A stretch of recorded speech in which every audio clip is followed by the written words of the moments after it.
The intriguing concept of Archons. The history of human thought is rife with attempts to explain the presence of suffering, illusion, and existential confusion in a seemingly divine universe. Among the most intriguing and persistent explanations is the concept of Archons, powerful, non-physical entities first detailed in various Gnostic traditions, a diverse collection of spiritual movements that flourished across the Roman world between the 1st and 4th centuries CE. To delve into the Archon concept is to confront a radical departure from mainstream spiritual narratives. It suggests that the material reality we inhabit is not a perfect creation of a benevolent God, but a flawed construct governed by self-interested intermediaries. Archons are historically depicted as gatekeepers, rulers, which is the literal Greek translation of the word, or cosmic parasites that exert a profound, often unseen, influence on human consciousness. They are believed to manipulate our thoughts, emotions, and perceptions, actively weaving a veil of illusion, that obscures the transcendent light of our true spiritual nature, pneuma. This extended exploration seeks not merely to recount an ancient myth, but to demonstrate the profound contemporary relevance of these Gnostic ideas, inviting the viewer to engage in a deeper inquiry into the nature of reality and the unseen forces that may govern it. Understanding the origins and characteristics of Archons is critical to reclaiming personal autonomy. This exploration is fundamentally an invitation to spiritual growth, a crucial step toward recognizing external and internal influences that prevent us from cultivating a more authentic connection to our inner selves. As we navigate this thought-provoking topic, we aim to shed light on the subtle yet significant ways these ancient concepts resonate with modern psychological and metaphysical struggles, paving the way for a more liberated and clarified existence. This journey is about awakening to our potential as conscious beings capable of transcending limitations imposed by forces external to our divine essence. Part 1: The Gnostic Blueprint and the Crisis of Creation. To truly grasp the Archon concept, we must first understand the radical cosmology from which it emerged. Gnosticism offers a dualistic framework, positing a sharp contrast between the pleroma, the fullness, the realm of pure light, truth, and the ultimate divine source, or the monad, and the kenoma, the emptiness, the chaotic, material world we inhabit. Sophia and the birth of the Demiurge. At the heart of Gnostic creation myths lies the figure of Sophia, the embodiment of divine wisdom, who resides within the pleroma. According to these narratives, Sophia, in her intense longing to know the ultimate source, the monad, committed an act of intellectual and spiritual overreach.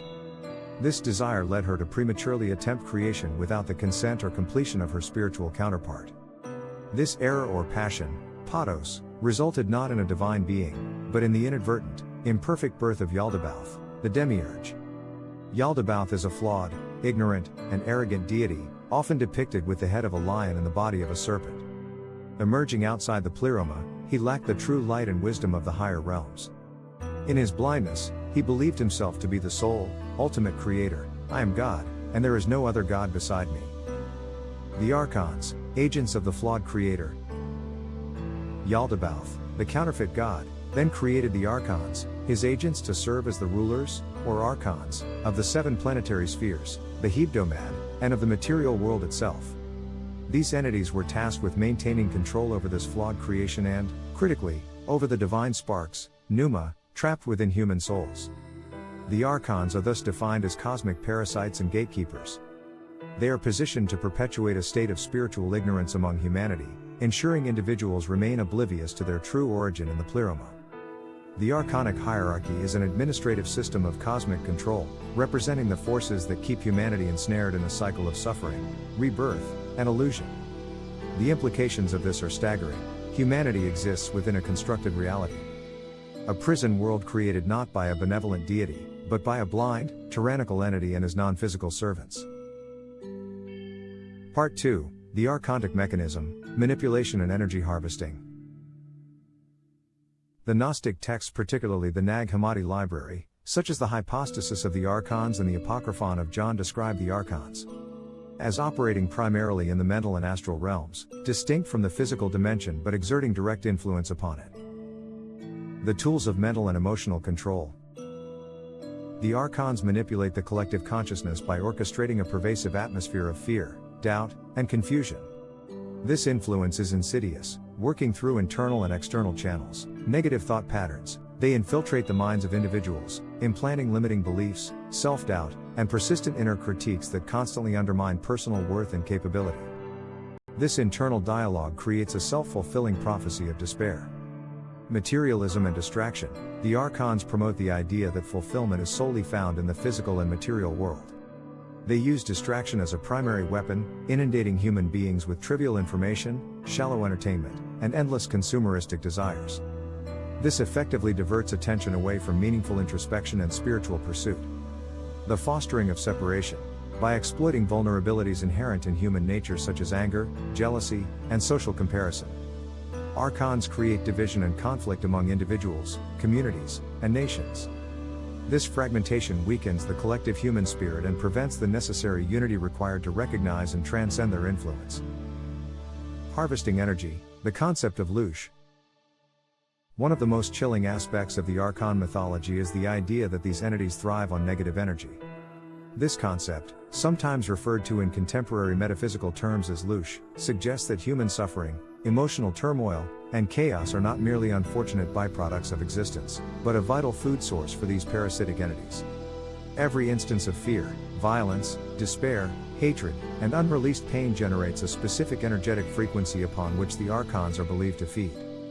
This dynamic creates a perpetual, self-sustaining loop. The Archons inject confusion and fear to generate conflict. The resulting conflict produces negative emotional energy, and this energy, in turn, strengthens the Archons' grip and their ability to generate more chaos.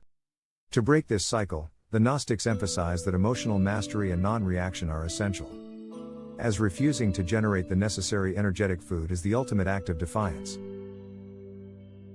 Part 3: The Societal Matrix and the Spiritual Prison. The Archonic influence extends far beyond individual thoughts. It permeates the very structures of the material world, transforming Earth into what the Gnostics termed a spiritual prison. Conditioning through institutions. The Archon's agenda to maintain ignorance and control is subtly embedded within many societal institutions.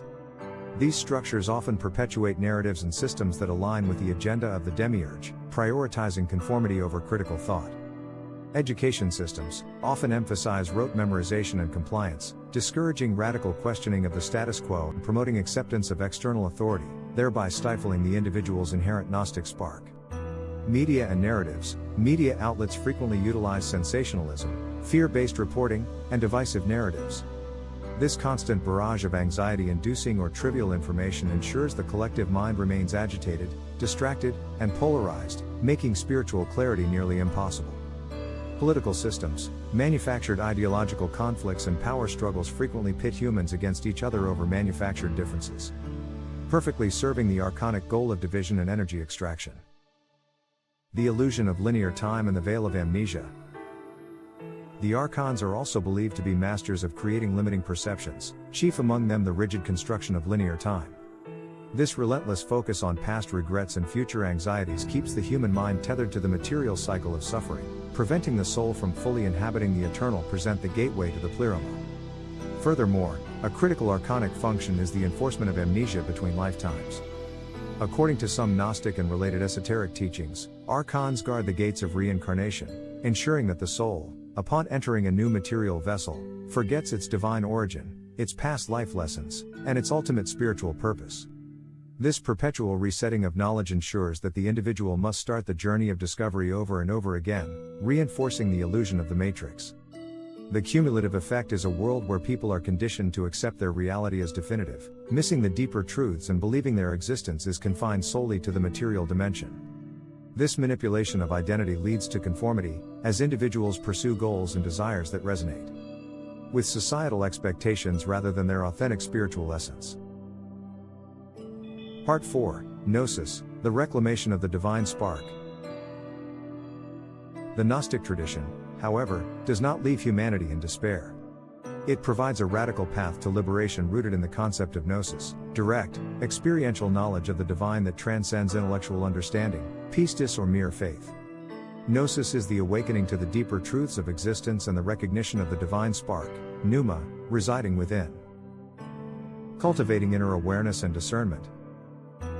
The journey towards spiritual liberation begins with a conscious, deliberate effort to observe and critically assess our thoughts and emotions. Self-reflection and critical observation. This is the first practical step. It involves regularly checking in with the self to recognize patterns rooted in fear, anxiety, or compulsive conformity. By developing this critical awareness, we learn to distinguish the voice of our authentic self, the pneuma, from the narratives and noise imposed by Archonic influence, the psyche or conditioned mind. Meditation and stillness. Meditation is the pivotal technology of liberation. Through quiet contemplation, we intentionally quiet the agitated mind, thereby cutting the energetic supply line to the Archons. Regular practice helps develop emotional mastery, enabling us to observe thoughts and feelings as transient phenomena without becoming entangled or identified with them. This detachment fosters the clarity needed to maintain focus on the path to spiritual truth. Gnosis versus pistis. Gnosticism contrasts gnosis, direct knowing, with pistis, blind faith. The Archons thrive on blind faith in external authorities, whether societal, political, or religious. The path of gnosis requires turning inward, trusting one's own direct spiritual insight, and challenging all externally imposed dogma. This is the ultimate act of personal sovereignty. Practical strategies for sovereignty and transmutation. To actively break free from Archonic control, individuals must implement conscious, sovereignty-building practices in daily life. Emotional transmutation. Instead of suppressing negative emotions which allows Archons to feed, one must learn to process and transform them. By bringing unconditional love and awareness to feelings of anger, fear, or despair, the energetic frequency is raised and cannot be consumed by the parasitic forces. The raw energy is thus reclaimed and transmuted into wisdom and spiritual power. Establishing healthy boundaries. This involves rigorous mindfulness regarding information consumption. Limiting exposure to fear-based media, toxic societal narratives, and energy-draining relationships is crucial. We must protect our mental and emotional space like a sanctuary to prevent Archonic infiltration.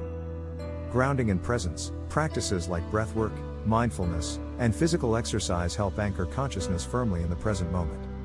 Since Archons operate heavily through the anxiety of the future and the regret of the past, inhabiting the eternal now, the space of true power significantly reduces their influence. Part 5, The Matrix, Authentic Identity, and Collective Awakening. The ultimate goal of Gnostic liberation is not merely escape, but the reclamation of authentic identity and the reconnection to the divine source. The true self and the divine spark. The Archons seek to trap us in the illusory identity, the ego mind, which is a temporary product of the material world. Our true essence, the pneuma, is a fragment of the divine light, immutable and eternal. The Gnostic journey is a process of stripping away the layers of conditioning, fear, and distraction until this light, the divine spark, is fully revealed and operational within the physical body. This process involves taking courageous actions toward one's truth. It requires stepping outside of comfort zones, speaking one's truth despite societal pressure, and dedicating energy to pursuits that genuinely resonate with the soul's purpose. Every step toward authenticity diminishes the Archon's manipulative capacity. The power of awakened community. The journey of awakening is not meant to be undertaken in isolation. In a world designed for separation, conscious community serves as a vital antidote to Archonic division. Mutual support and validation. Connecting with like-minded individuals creates a nurturing environment for spiritual growth, fostering open dialogue and mutual understanding. This reminds individuals that they are not alone in challenging the pervasive illusions. Collective wisdom. When people share their stories, struggles, and breakthroughs, they forge a collective wisdom that validates and illuminates the path. Shared awareness helps rapidly identify and dismantle deeply ingrained, limiting beliefs that Archonic influences may have instilled. Synergistic liberation. A critical mass of awakened individuals creates a powerful energetic field, a counterforce that challenges the fear-based frequency of the Archons.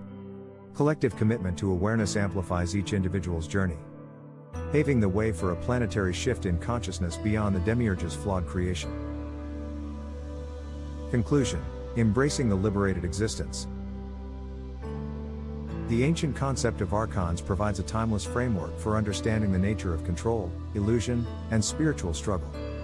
Whether interpreted as literal cosmic entities or as powerful psychological metaphors for the ego, shadow self, and collective conditioning, the message remains the same: we are constrained by forces that feed on our ignorance and pain. The path of Gnosis offers the definitive counter-strategy: to know thyself profoundly, to master one's emotional landscape, and to live with absolute authenticity. This is not about escaping reality, it is about transcending the self-imposed and externally enforced limitations within reality. By embracing this inquiry, we do more than just learn history, we ignite the divine spark within, reclaim our sovereignty, and join a lineage of seekers dedicated to living a truly liberated, fully conscious existence, paving the way for a more profound understanding of ourselves and the universe around us.